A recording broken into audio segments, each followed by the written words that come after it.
make sure that you are sitting beside your writing partner. Okay? Yes, ma'am. Your writing partner is Sophia, and she is not here today, is she? Okay. Let's see. Okay, how about I'll be your partner today? Would that be okay? Can, Aubrey, can I get you to scoot over so that Emily can sit close to me since she's going to be my writing partner today? All right, okay, so we have been working on poetry for the last 2 weeks, gearing up for our book that we're going to publish, right? And so last week, we reviewed a couple of poems, and you have copies of those with you. We talked about the poem, The Sea, The Porch Light, and what was the other one? Child Frightened by a Thunderstorm, that's right. And we talked about using personification in those poems. And so, and we've also talked about things that make poems poems. And we've been keeping a list of all of the things that we've talked about. We've talked about how poems have strong sensory details, how they can be about anything. Personification, that was what we saw in which ones? The Sea. Mm-hmm. All of them, basically. All of them, basically, that's right. We've talked about how some poems rhyme and some don't. We know that Keaton, I called you Keaton. Wren likes to rhyme, don't you? We talked about sound poems. We talked about the child afraid of the thunderstorm, and about the sound in the onomatopoeia. Well, today we're going to talk about form, because form is one of those things that makes a poem a poem. Guys, I can't see you over there. I need you to come out over there so that I can turn this way so I can see you. There we go. I know you guys like hiding up under the table. All right, so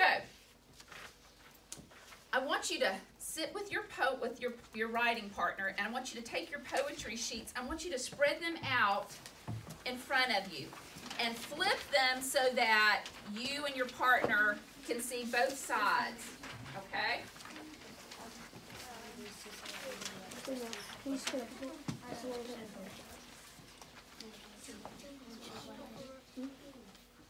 All right, very good.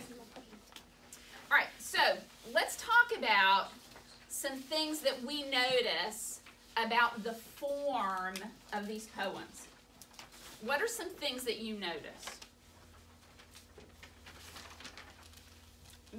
Yes, go. They're not all, like, complete sentences. They're not all complete sentences. And who really likes that? Who likes that you don't have to write a complete sentence? Yeah, very good. All right, okay, so they're not complete sentences. What else, Grayson?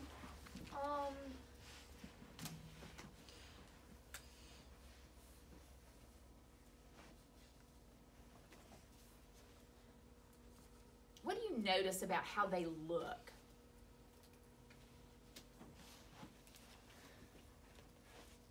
That some of them are like paragraph, but some of them are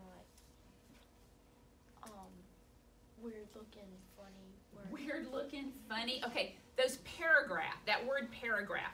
What is another word that we talk about instead of paragraph in a poem? Stanza. Yes, we talk about stanzas. That's right, we talk about stanzas. All right, what is something else that you notice as you look at the form of these poems, Parker? They're not all rhyming. They're not all rhyming. Very good, very good. What else? Some are like one word and they're like long, and then there's like two, and some of them are like short sentences and some of them are long sentences. Absolutely, absolutely. Yes, John Thomas. So the flamingos, each one looks kind of like a flamingo leg, and the windshield wiper kind of looks like two windshield wipers. Okay, very cool. We would call those concrete poems, wouldn't we? We talked a little bit about concrete poems, haven't we? Yes. None of them, for the windshield wiper, it doesn't have any capitalization or punctuation. Woo! No capitalization, no punctuation. How do you think that makes me feel? Huh? Bad? Woo. Okay, but how does that make you feel, Ren? Yeah, it makes you happy. Ren likes the fact that poems have very few rules, right? That's right. That's why.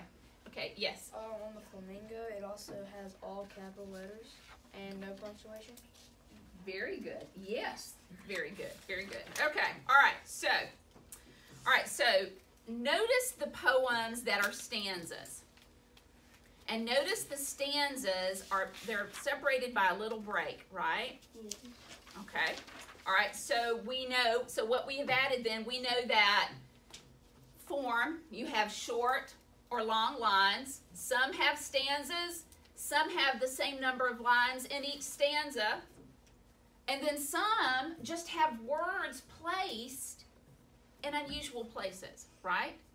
All right. And then something else we've noticed today that we're going to look at. Some poems can have a shape to help the reader understand what it's about. Look at the poem Fireworks and Flamingos. When you see the form of that poem, does it give you an idea about what it could possibly be about? Why? Because if it gives you a picture, then it has picture of what. But true about the picture. But think about the way think about the form of the poem itself. Think about how the lines, the words are stacked or layered. What is that?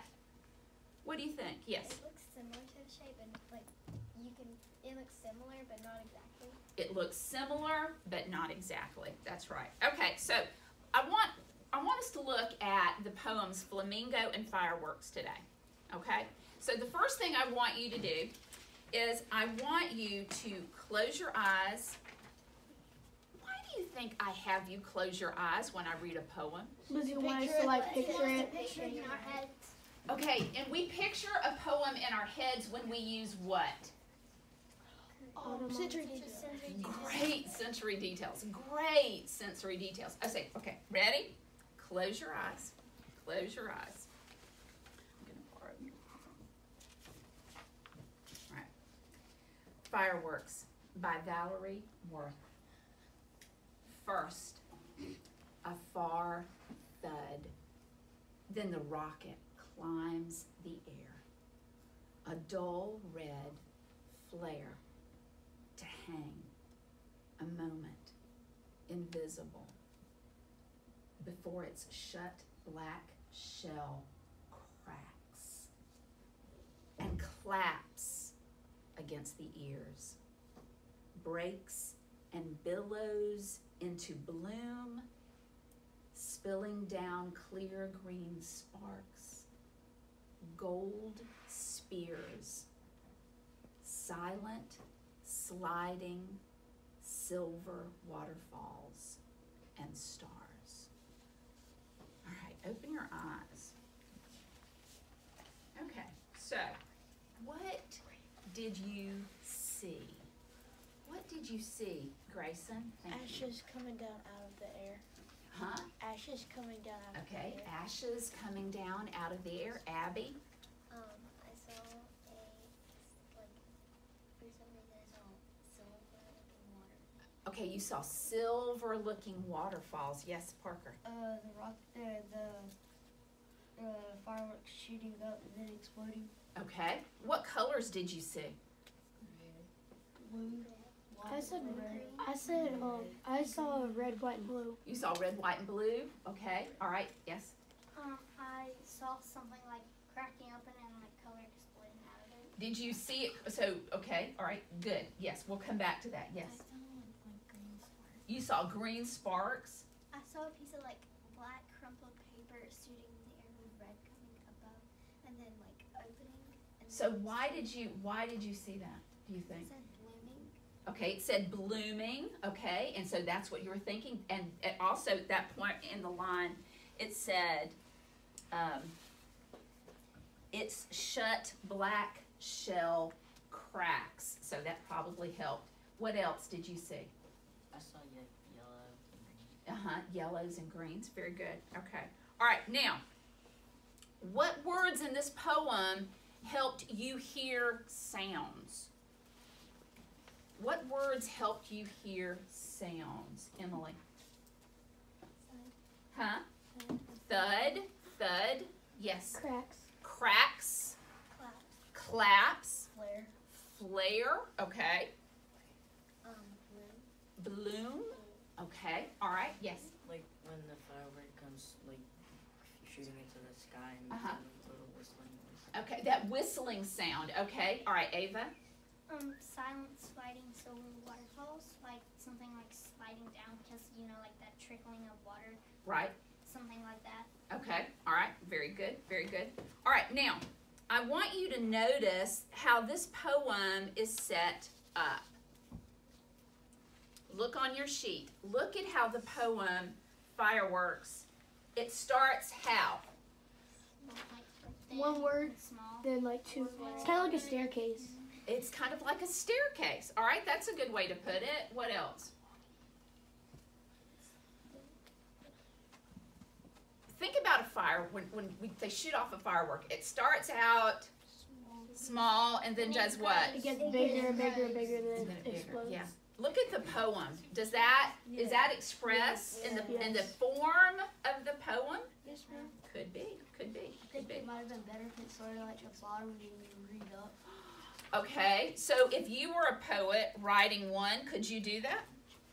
You could. You could, couldn't you?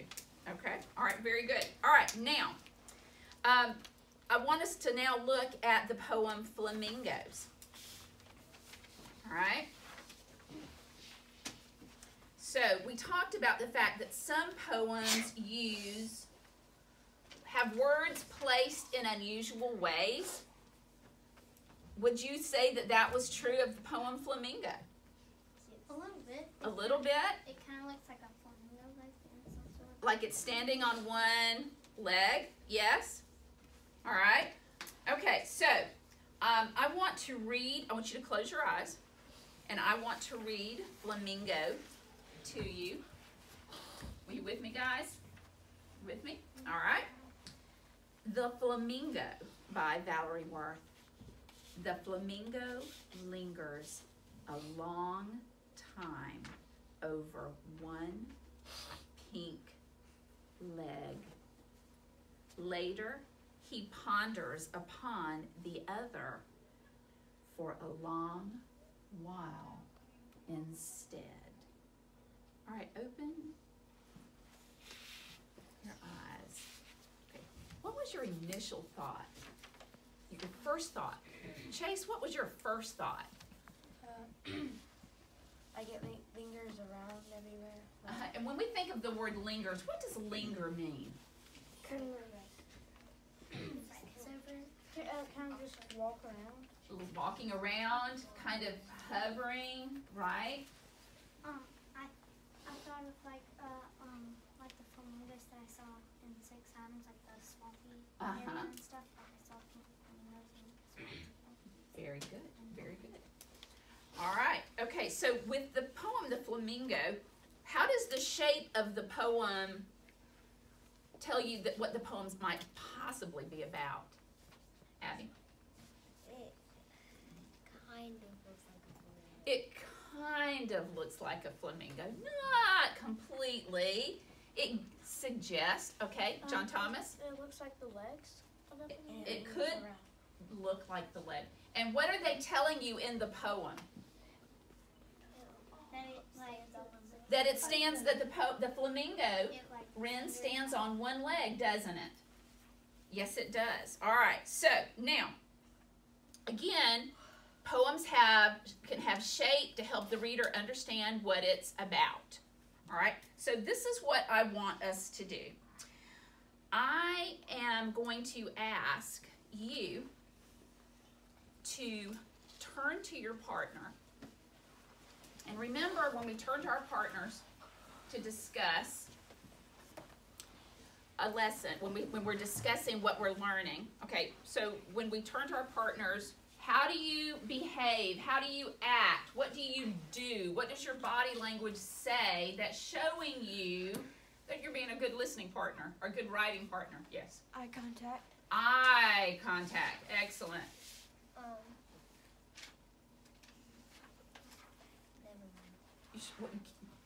What do you think? You can't think of one? Okay. Bryce? You turn your body to them. You turn your body to them. Yes. You like respond and ask questions. You respond and ask questions about what they're saying. Right. You nod your head like yes and no and stuff. Mm-hmm. That's right. That's right. Much like Ren and Jaden are doing, right? They're responding to each other, right? Okay. All right. So this is what I want you to do. I want you to go back and look for sensory details in the fireworks poem and for the flamingo poem. All right. So I want you to turn to your partner and discuss sensory details that you've noticed in those two poems.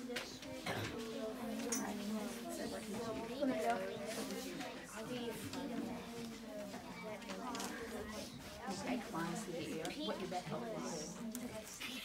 I actually like fireworks. There are a lot of sounds. Okay. All right, what's another one? Oh, automaticals. Like thuds, flare. All right, what did that make you think? There was also a personification. Break some windows into lingers and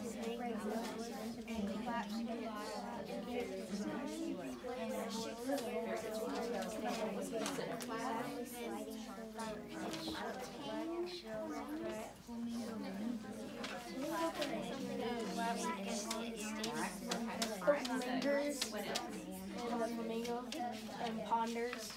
Okay. And then the firework is what I see a rocket. With legs. With the fireworks,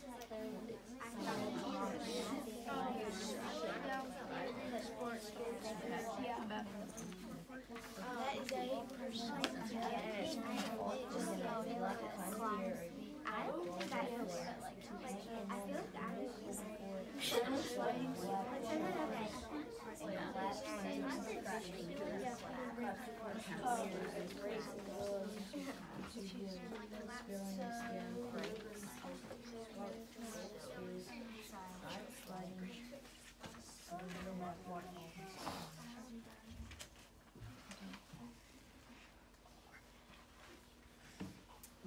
Okay, now I want you to turn to your partner and I want you to talk about the form of each poem. What are things that you noticed about the form?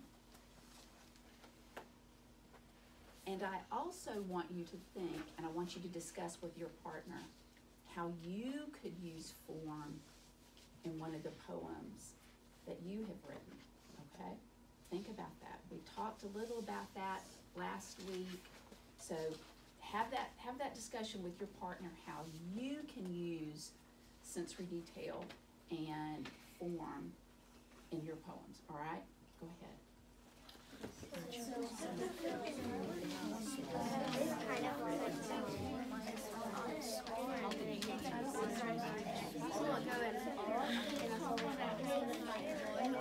As it gets, it starts off small, it gets bigger as it goes. A soccer ball. Okay, all right, okay. Kind of looks like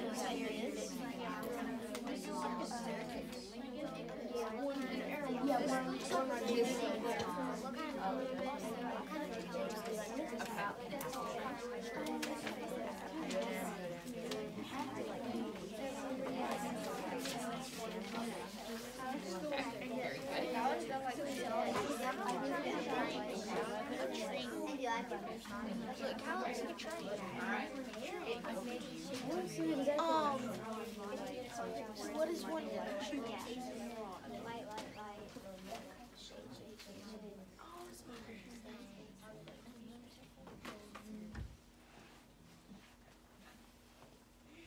Did everybody get a chance to share with their partner? Yes? You did? Chase, did you? You did? Okay. Abby, did you? You didn't get a chance? Okay, well, we'll give you an opportunity in just a second, okay? Maddie, did you get a chance? Very good. Okay, all right. Now, I want you to think, I want to remind you, poems don't just happen, do they? And so poets spend a great deal of time thinking about what their poem is going to look like. They think it through. Are they going to write their poem in stanzas? Are they going to write it as a concrete poem with short lines and words scattered on the page? Is it going to rhyme? Are they going to use personification? All right, so poets think a great deal. They plan, they think about what their poems are going to look like. So, I want you to go back to your desk in just a minute. Whoa, wait. I want you to go back to your desk in just a minute. And this is what I want you to do today during your writing time.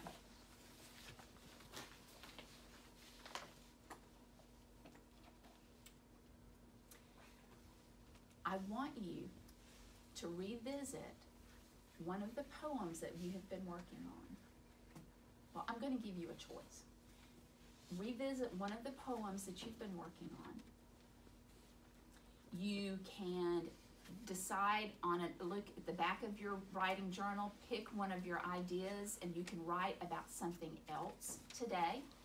Maybe an item, or we've talked about objects, using unusual objects or special objects.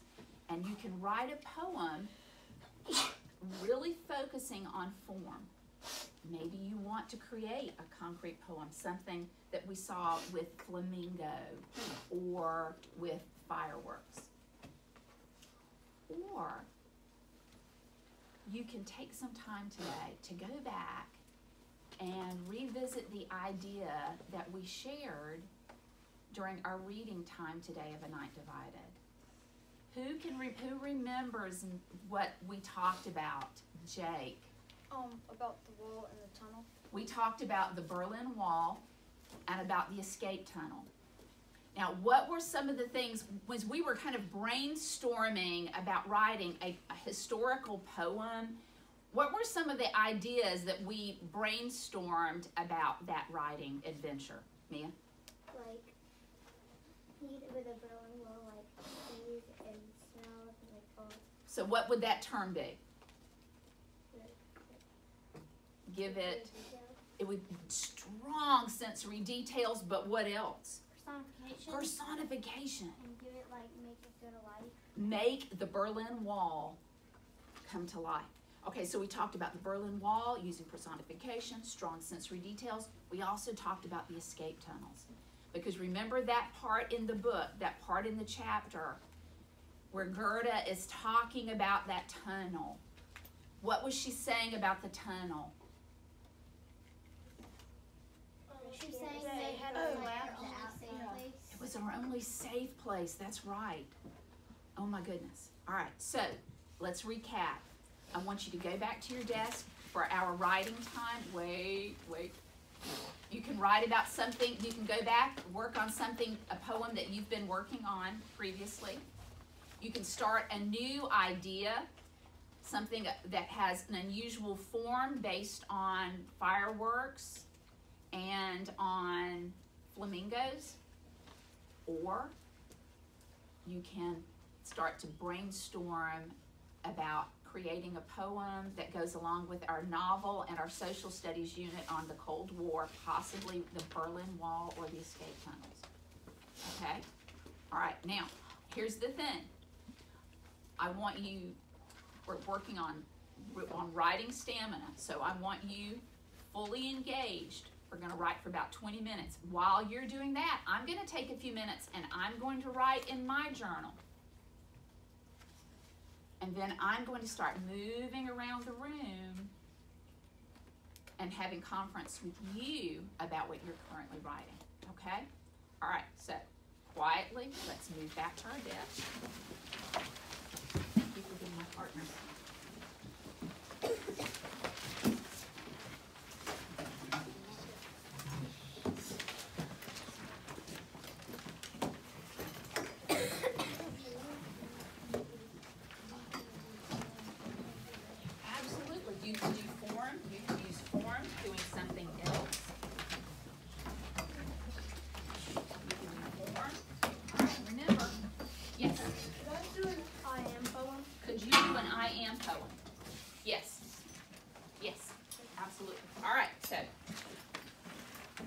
writing, and then I'm gonna walk around.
So what can I can tell you what can I film on that one? What do you want to do? Okay. What sensory details are you using? Which words? Which words are just showing up?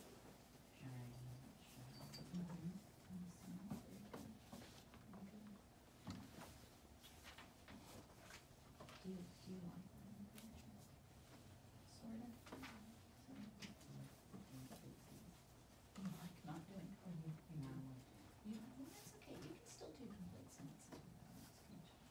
Alright, I'll get you to scoot up just a little bit. So you're looking at the form, I see that, okay, so tell me about some of the sensory details you're using.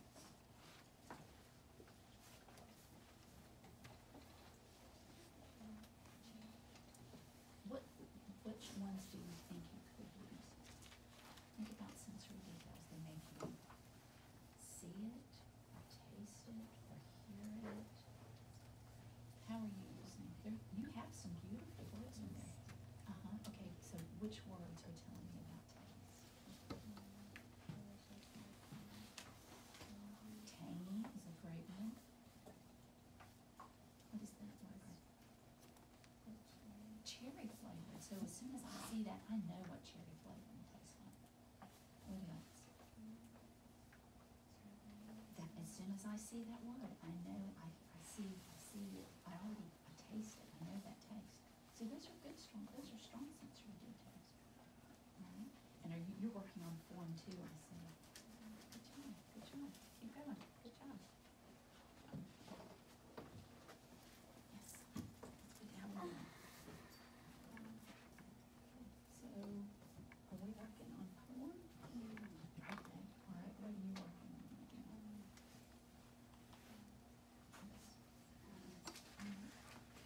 But you've been working on forms, right? You have. Okay. What makes you, what are some sensory details here on your poems?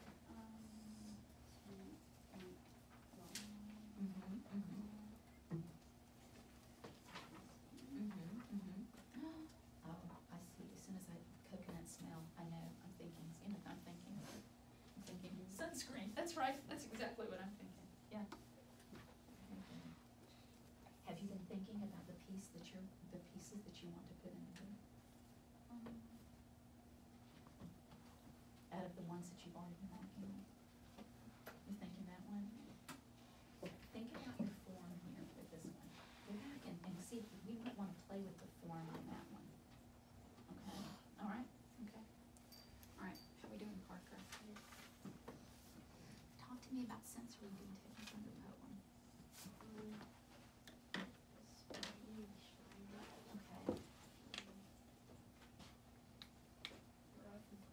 Okay.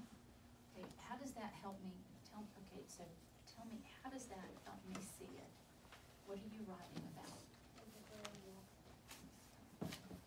Check your spelling on that one. Okay, all right. So,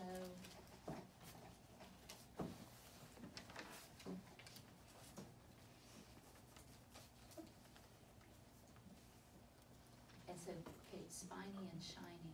What is that referring to? Is that the barbed wire fence? See, I saw that as soon as I read that. I knew exactly what you were talking about there. See, that's why sensory details are so important, aren't they? Very good, very good. Emily, how are you writing partner? What sensory details are you using? Juicy, that's a great word. Red. Ooh, I even wormy. Yeah, wormy. Yes. And so, you're working on form too, aren't you? Like an apple tree. Yes.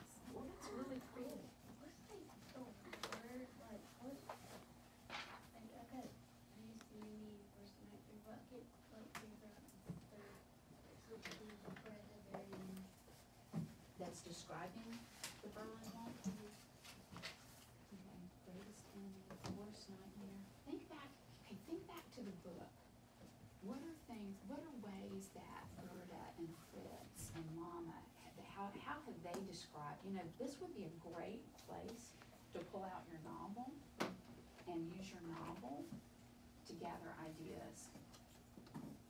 Because you know the story so well, you'll be able, especially in these last couple of days that we've been reading, you'll be able to pull out some words that are describing the Berlin Wall.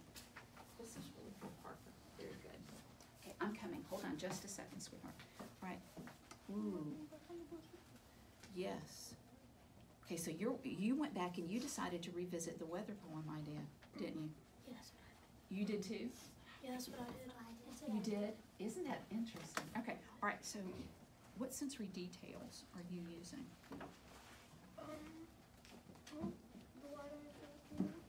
The wide eyes, of the demon. Okay, yes, that's good. What else?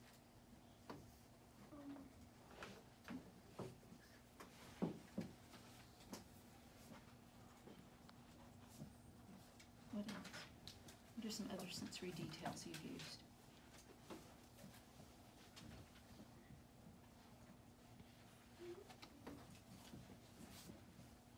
Okay, let me ask you this.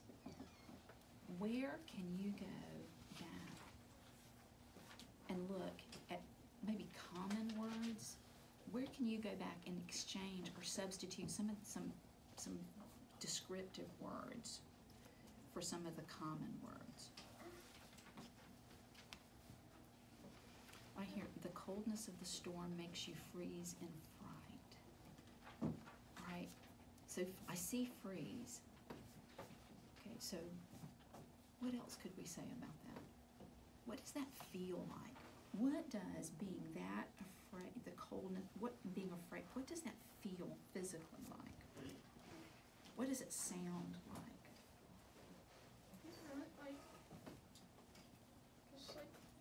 Like hard wind. Hard wind, okay, all right, hard wind. Well, include phrases like that, okay? What is it, when you have a hard, bitterly cold wind hit you, what does that feel like to your skin? You're like numb inside. But on the layer of your skin, what does that feel like?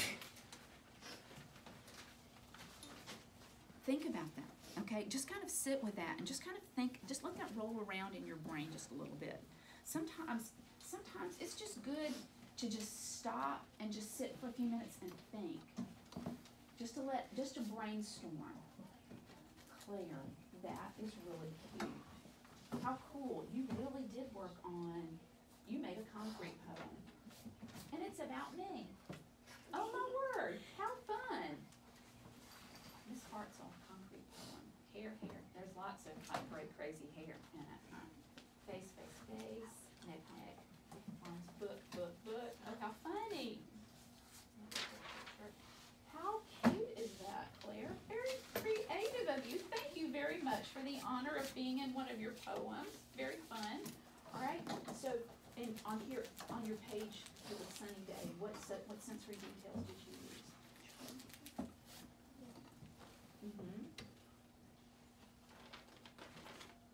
Okay. What does happy look like? What does happy smell like? What does happy feel like? Go back. Look for those common words and see if you can add some spark to it. Tell me, what does that look like? Go back and look at those and just see what you can think of. You're so creative. I know that you can do that. And Leah, you're writing. Oh, look at your tornado poem. Very cool. Love the form. Oh, now you're writing about the Berlin Wall. Wow.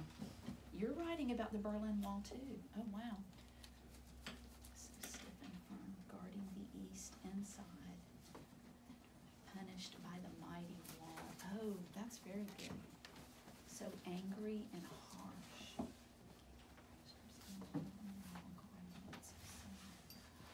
Oh, wow. You have used a lot of emotion. Okay, make sure, we want to share that in just a few minutes, okay? There's so many good ones. Y'all, look at this. This is very good. So you did a concrete poem. Okay, so you were writing about the blizzard. Yes, and the. So that's the weather poem. Very good. And then the rain. Very good. Yes.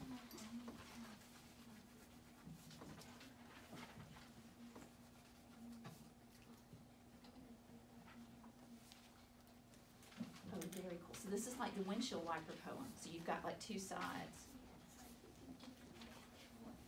Right. Ooh, that's very good. And I love, there was a great deal of sound here. The sound words. And what are sound words called? Onomatopoeia. Onomatopoeia. Okay, so you're working on like on a concrete. So you're doing very good. Wait, All right. could I do a concrete poem about the Berlin Wall? Sure. What would that be like? What would a concrete poem about the Berlin Wall look like?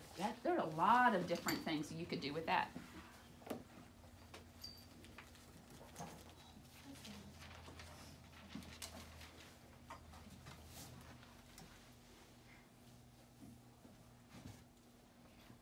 This is really good.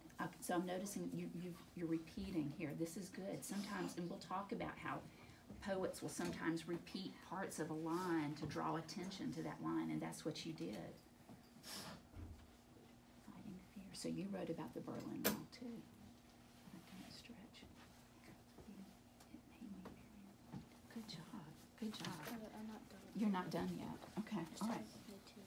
All right. Very good. Very good. Very good. All right. All right. Chase, how's it going?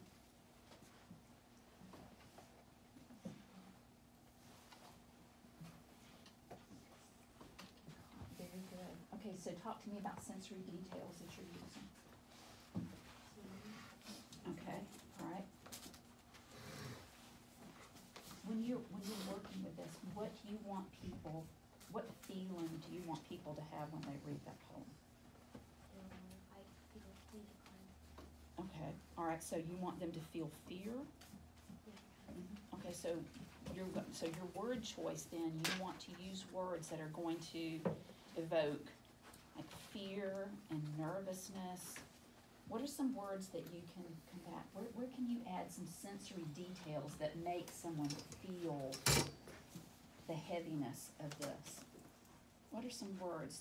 Think about when you're nervous, when you're afraid. What are words that would describe how you physically feel? Think about that. What do you think? Frozen in fear. And we heard that phrase today, didn't we? In the novel when we were reading. Who was frozen in fear? Gerda. What had she seen?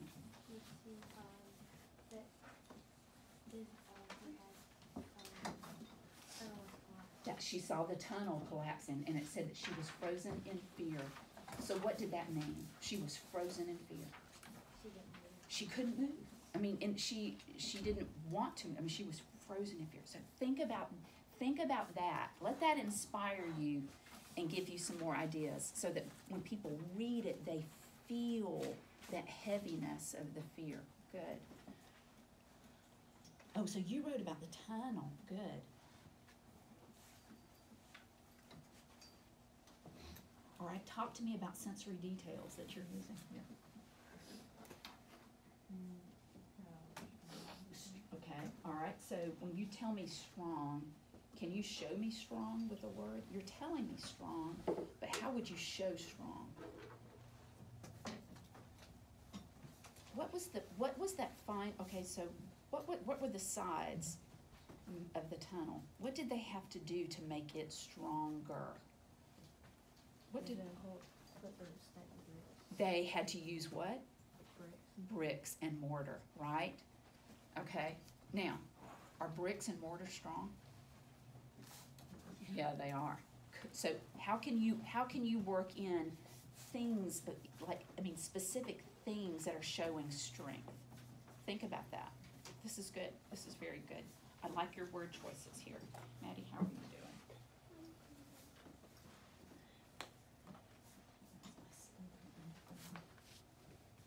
Oh, wow. Okay. What animal do you think I'm thinking of as soon as I read that? A snake. Why? Is that what you were going for? So the tunnels are like snakes. Oh, wow. That's really good. Dirty, long, and sneaky. Oh.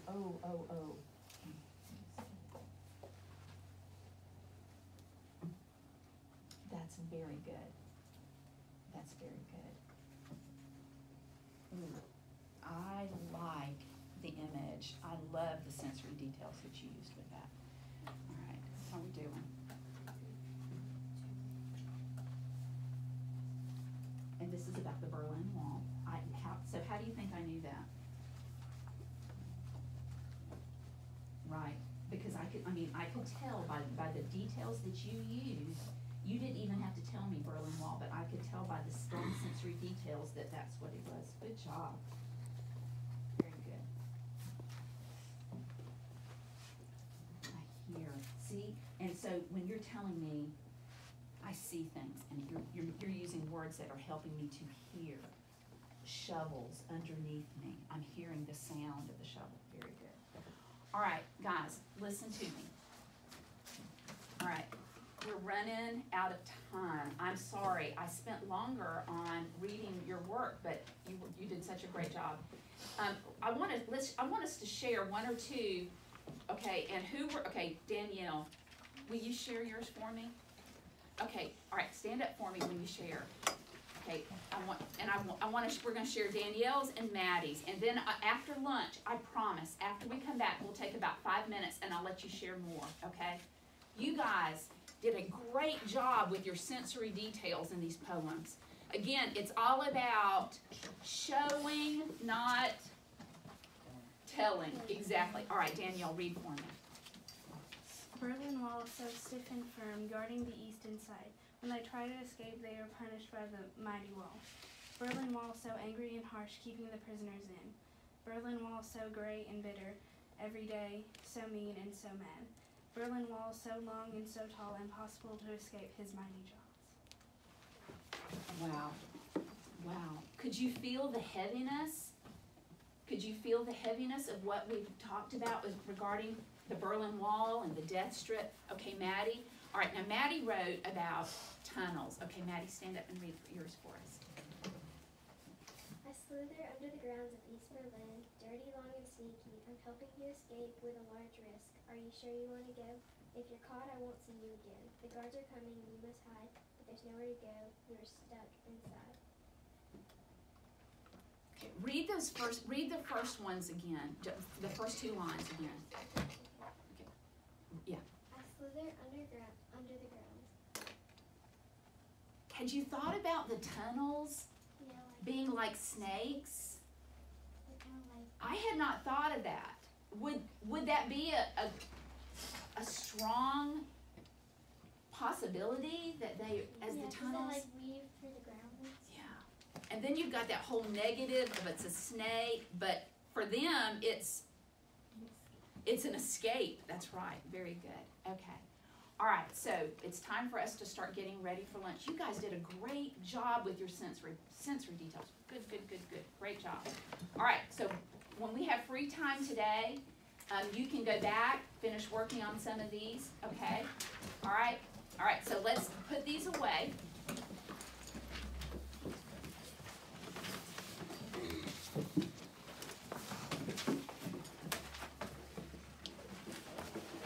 Take out your AR books. We've got about 5 minutes before we leave or so. So take out your AR books. And you're needing an AR book? Okay, all right, good. Did you take a test? Fabulous. Good job. All right, okay, so we're going to have a few minutes of just silent reading here, okay?